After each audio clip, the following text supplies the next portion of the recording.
Welcome to Maui Mysteries, the channel that brings you interdimensional content, which means that the readings are from a broad and expansive point of view, as they are channeled through vast dimensions of space and time, and therefore should resonate with you guys whenever you come across them.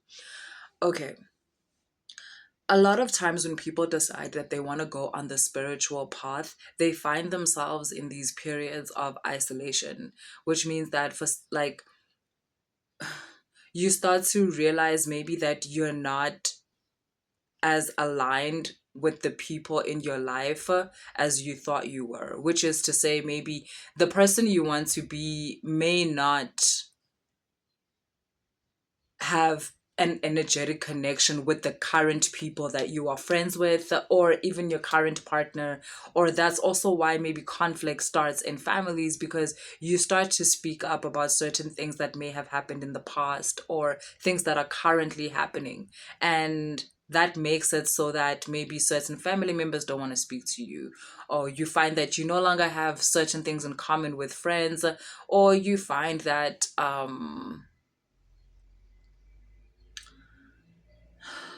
you find that there's not much to say in your relationship and so forth. And so you enter this space of isolation. And I want to talk about that space just for a little bit. Um,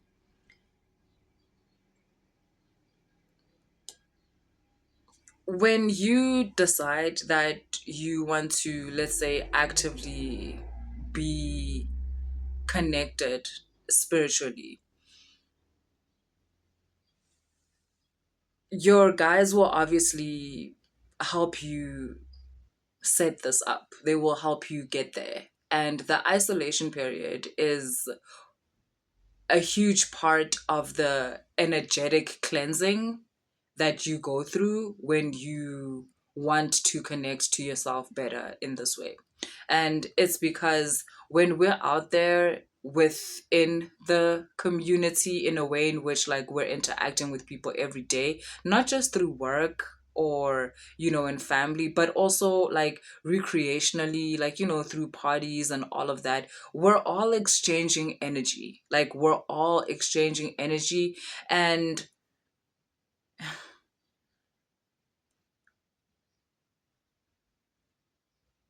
because we're all exchanging energy in that way, it's sometimes hard for you to distinguish between who you are and who your friend is, or who you are and who your lover is, or people in your family members, because of the way the energy mixes. Now, what do I mean by that? You may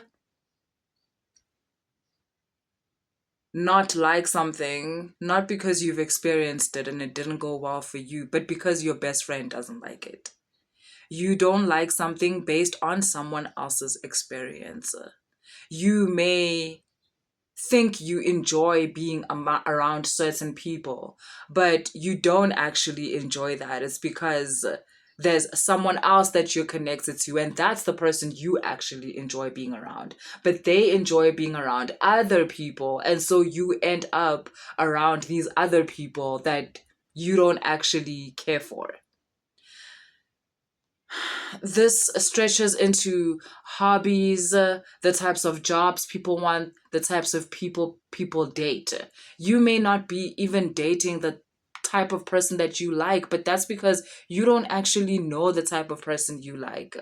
But ever since you were young, you and your friend have been talking about a specific type of guy, and that's just what you naturally are drawn to based on some idea you had when you were 12 years old and you saw the Jonas Brothers for the first time or something, or even what you consider to be sexy or hot. Like, you know how people be like, are you into boobs or are you into ass?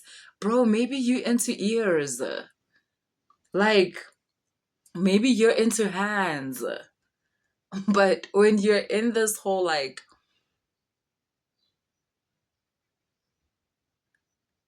collective situation, it's sometimes not easy for you to know what it is you feel like. And what I don't mean like what do you feel like having, or what do you feel like doing? As in, what does it feel like to be you? Sometimes you don't have a sense of that when you're constantly connected within the society, because the society is a collective that makes up a certain being. That being has certain personalities, what they like, what they don't like, what they're into, what they don't into, like what they're not into. And so, as long as you're part of the social construct, you make up this being. And so, in order, if you say to your guides, you want to get closer to who you are, or you want to get closer to God, even, or um, to them as an extension of divinity, you will get isolated so that you can be better acquainted with what it feels like to be you, so that you can be better acquainted with your own energy. Later on in your life, you will see how this will benefit you, how this will help you know, differentiate, especially as an empath, between another person's energy and your energy, another person's emotions and your emotions, because also you're a person that can feel other people's emotions, and because of that you tend to think all the emotions you feel are yours. You tend to think all these thought patterns that you have are yours, and thought patterns are so subtle you don't even notice them. You just see yourself doing things. You don't even realize that it began as a thought pattern, that there's a path that your neurons are lighting up in a way, and like that is building up this reaction that you're getting to. But the information that makes up that pathway, that neural pathway, it's not based on your own experience. It's based on social templates. That isolation period is meant for you to get to know yourself, and it is uncomfortable because we're so used to defining ourselves through the outside. But isolation forces you to get in touch with your inner world. Isolation forces you to actually build a spiritual landscape, because if you lack a sense of self, then your spiritual landscape is like, it's more or less non-existent. It just consists of the physical world, that which you can see and perceive with your senses. Outside of that, you're blind, you're deaf, you're dead. And obviously, when you say you want to connect with yourself spiritually, or with nature, or with the galaxy, or God spiritually, you're basically saying you want to perceive yourself beyond your five senses. You want, because you've been doing that. If spirituality involved only those senses, then I don't think you would be asking for the spirituality. The fact that you're asking for the spirituality is saying you want to connect with yourself, you want to connect with God, you want to connect with divinity on a more extended, expanded level than currently.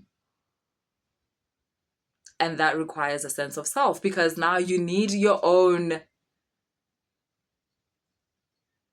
connection line to God, to your ancestors, to entities, not not the collective line where we all have to perceive God in the same way, and we all have to address God in the same way and have the same relationship because we're a collective. Like, no, your life allows you to have your own personal like relationship with God. And I assume that's actually what you want when you get into spirituality. Obviously, there's other things that come up, like the other benefits of spirituality.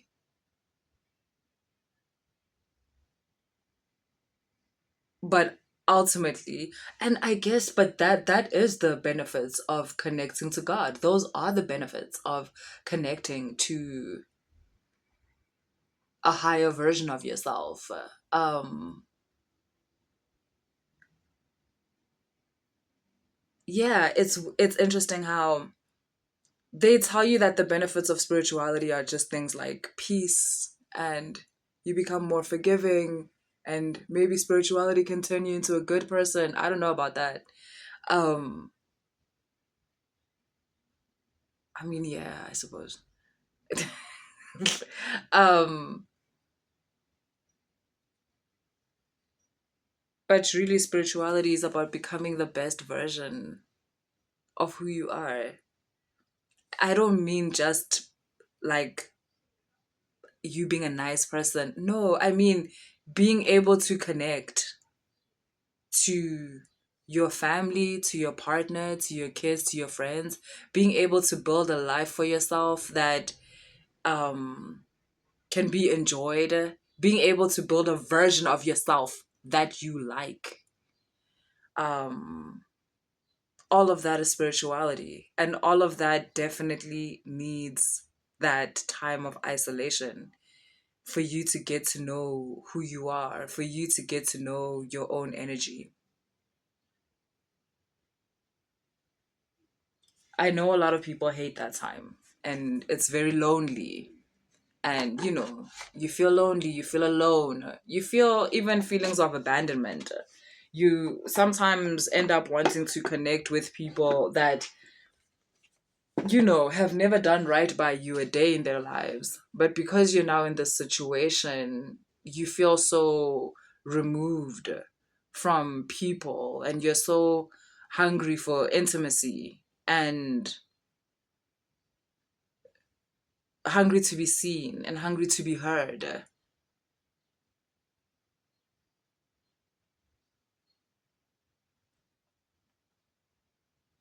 that you might even want to fuck around and go back to a life that had nothing for you, just so that you can avoid feeling loneliness.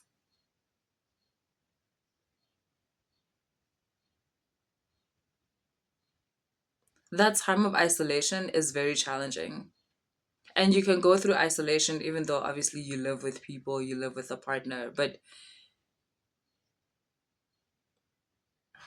a client of mine mentioned how they can be at a place physically, but it's as if inside, like they're somewhere else. They're somewhere else completely.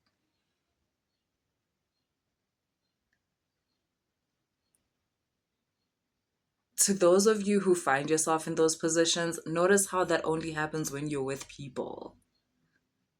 When you're alone, it doesn't happen.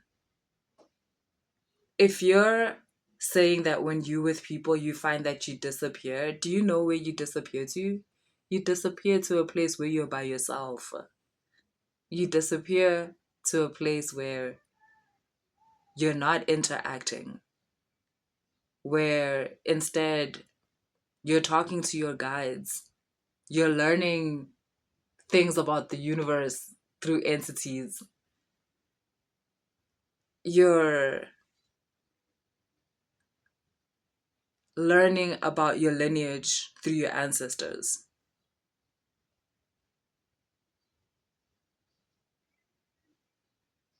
It's okay to feel lonely when you're alone.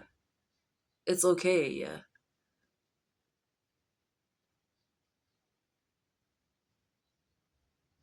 It's natural. It's okay to feel lonely during the isolation period.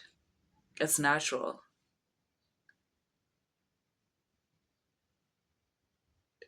Just know that there's a reason why you're going through what you're going through. It's because your energy needs to be refined. You can't have power through scattered energy. It has to be collected, unified, refined. Hashtag Nzunza. So, yeah. And in order to do that, you must spend some time alone. It's not forever. It's not going to be like this forever. But,